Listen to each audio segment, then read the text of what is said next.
Уже неделю над тундрой бушует метель. Далеко от стойбища оленеводы выбираются только по крайней необходимости. Виталий Озелов ездил в поселок за женой и детьми. Их выписали из больницы.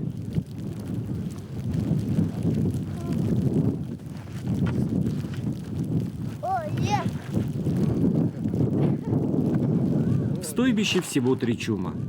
Здесь живут представители династии Озеловых, потомственных оленеводов Ханты.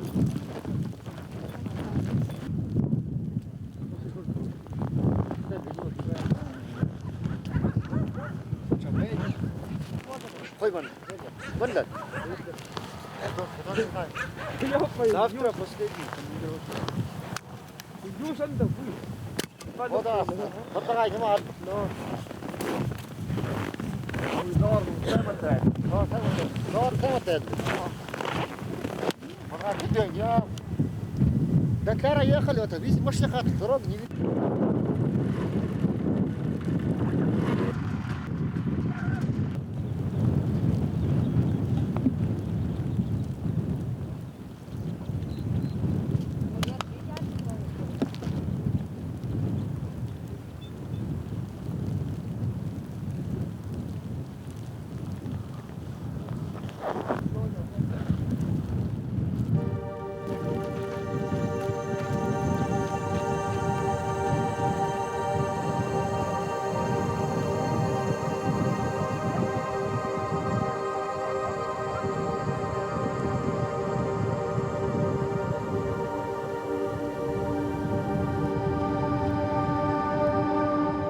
Вечером в чуме соберутся все вместе, поэтому женщины хлопочут, готовят ужин.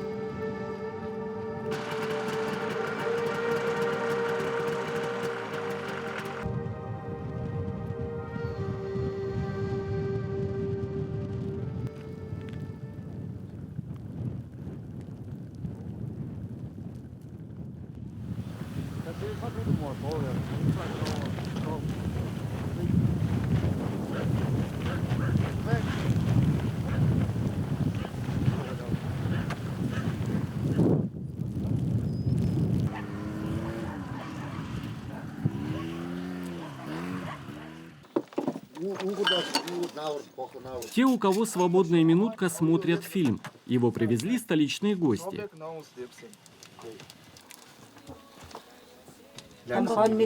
Это Хон Мишка, мой дядя. Дедушке сколько было лет? Не знаю. Оленеводы крайнего севера.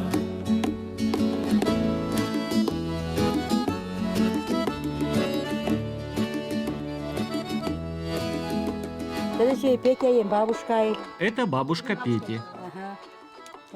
Она в красивой ягушке. Сегодня цифровыми технологиями никого не удивишь. Они в каждом чуме.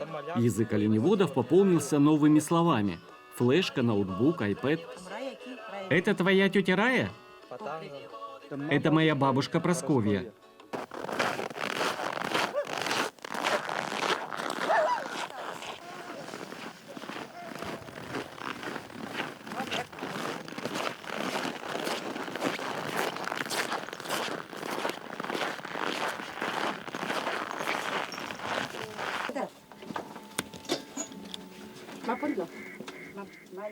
За ужином мужчины обсуждают планы. Надо строить кораль. Загон для оленей. Надо чаю попить. Поздно уже. Помощь приедет? Бригадир сказал, что помощь будет. Сегодня вы весь день в лесу были.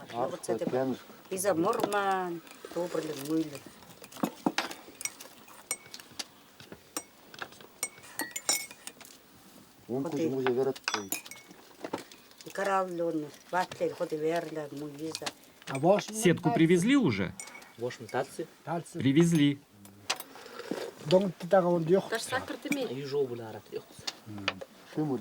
Маловато сетки, не хватит. Нынче снега много, телята не дойдут. Весна была тяжелой, лето жарким.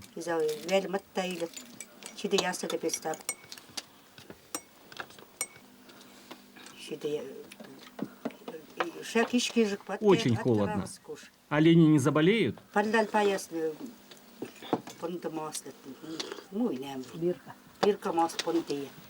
Бирки тоже сейчас будем ставить? Завтра опять холодно будет. Нет, ну как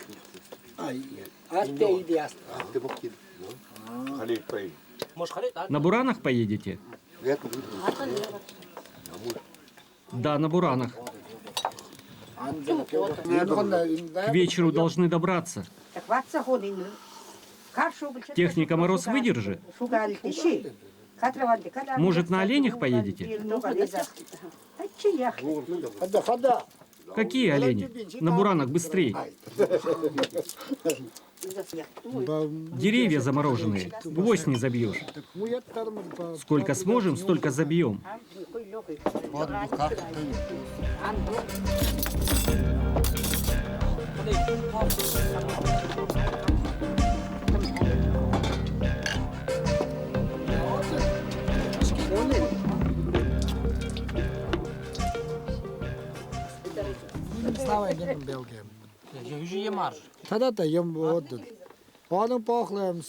Здесь было около 100 голов, а там еще 300. Надо собрать вместе стадо.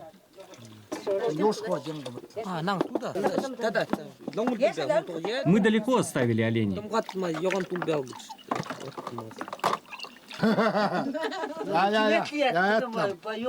Засиделись. Пойдем домой.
Мой отец долго работал в оленеводстве.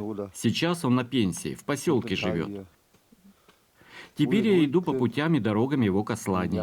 Уже более 20 лет работаю в оленеводстве. Мне нравится жить жизнью моих предков. Хоть и тяжело иногда бывает, но не думаешь об этом. Молодежь сегодня неохотно идет в оленеводство. Только самые смелые и сильные духом продолжают дело отцов и дедов.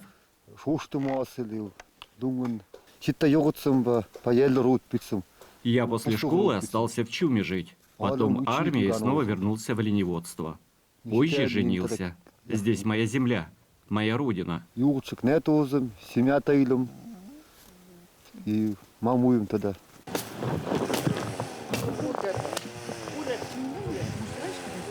После метели деревья промерзшие, тяжелые, но откладывать некуда. Скоро бригаде отправляться дальше на новые пастбища.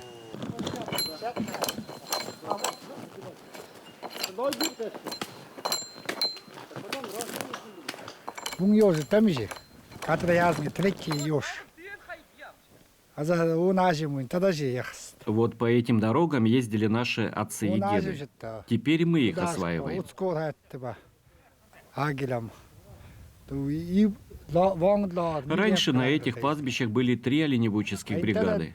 Сейчас здесь одно стадо выпасаем. Весной горные реки сильно разливаются, поэтому надо вовремя переходить через реку. В весенние дни кослаем всегда в ночное время. По насту успеваем перегонять стадо до новых пастбищ. Так легче. В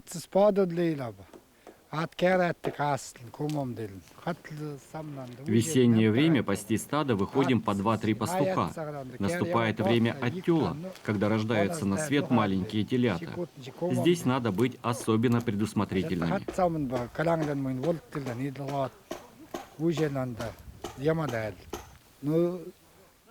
Особенно тяжело в холодные зимы. Оленям трудно добывать себе пищу в мороз.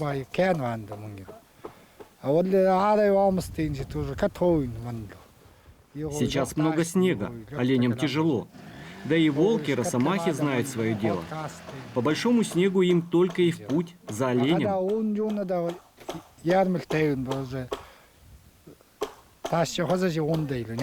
В раннюю весну приходится перевозить маленьких новорожденных телят на резиновых лодках через горные реки. И такое бывает. Помогают нам наши дети. У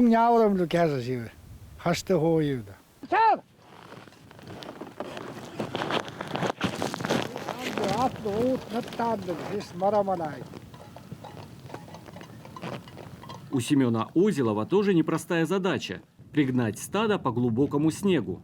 Дорог здесь нет, только направления, но и они переметены.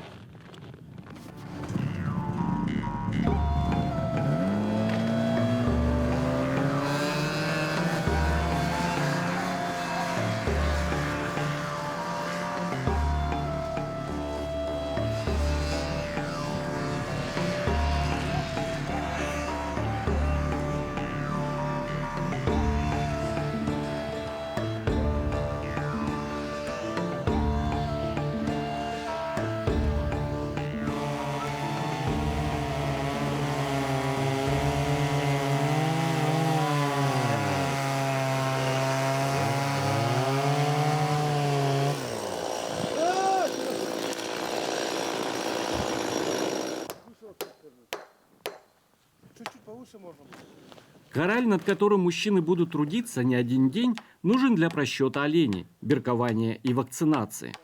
Процедуру впервые проводят ранней весной.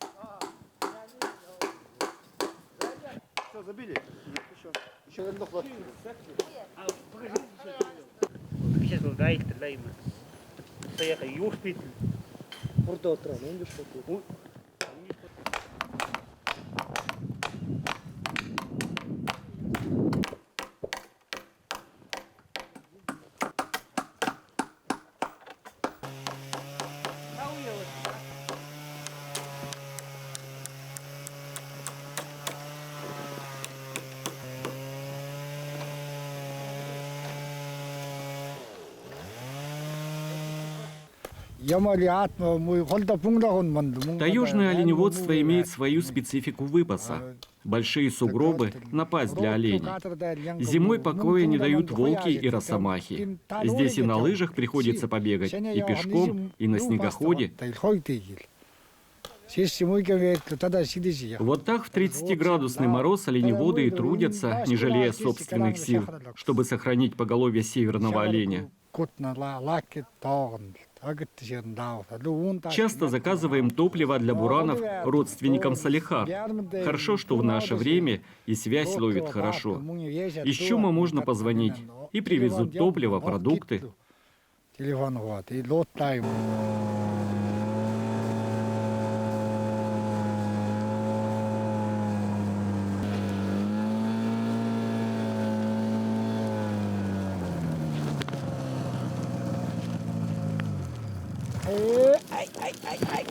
Сейчас успокоится.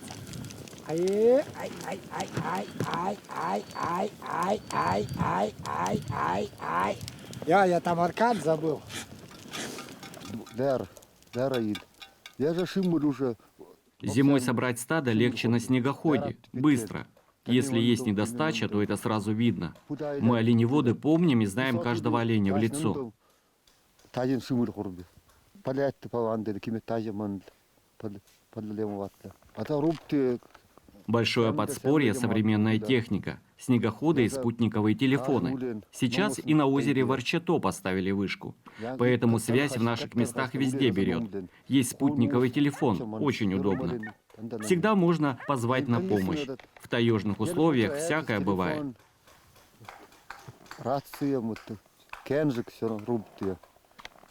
Сейчас мы мало запрягаем оленей в упряжку. Осенью все на оленях ездим по тонкому первому снегу. А зимой олени отдыхают, набираются сил. Теперь весной будем на вакцинацию загонять стадо в Новый Кораль. Здесь рядом места хорошие, ягельные.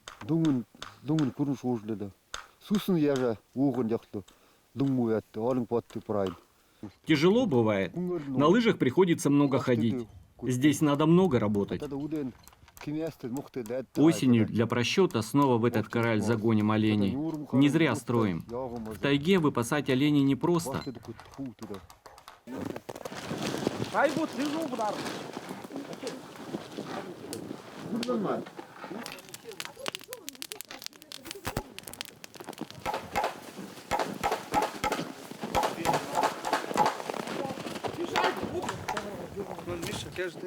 Миша, нож есть? Рыбка есть. Это хорошо. А, моя на самом деле, его не там, бензин С берестой будешь чай пить?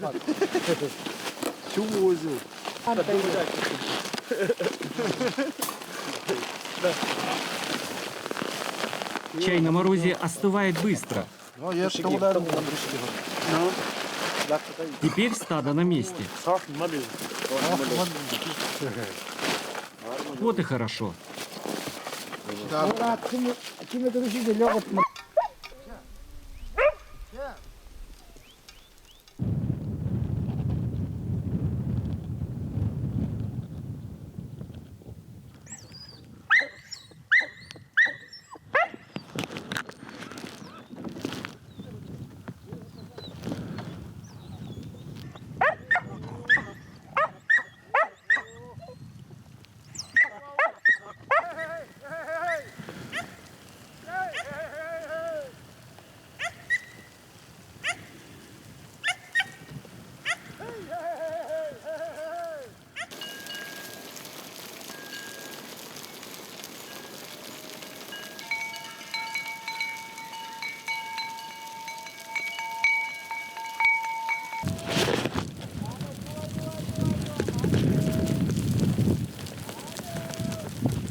Девушка, девушка.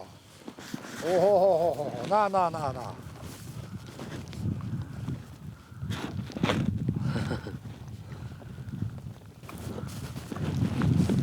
Ну-ка, ну все, хорош, наверное, пока тебе.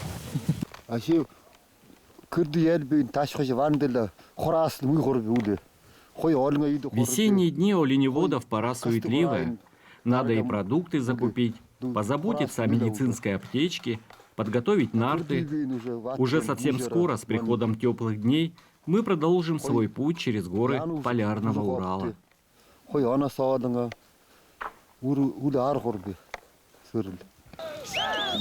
Оленеводы крайнего севера собирались в путь. Им надоела вечная мерзлота. В дикие джунгли знойных широт мечтали они шагнуть. Все, что не вышло здесь, обретется там. Шли они долго в пасмурной тундре, не было ей конца. Оленеводы крайнего севера, оленеводы крайнего севера, оленеводы крайнего севера, оленеводы крайнего севера.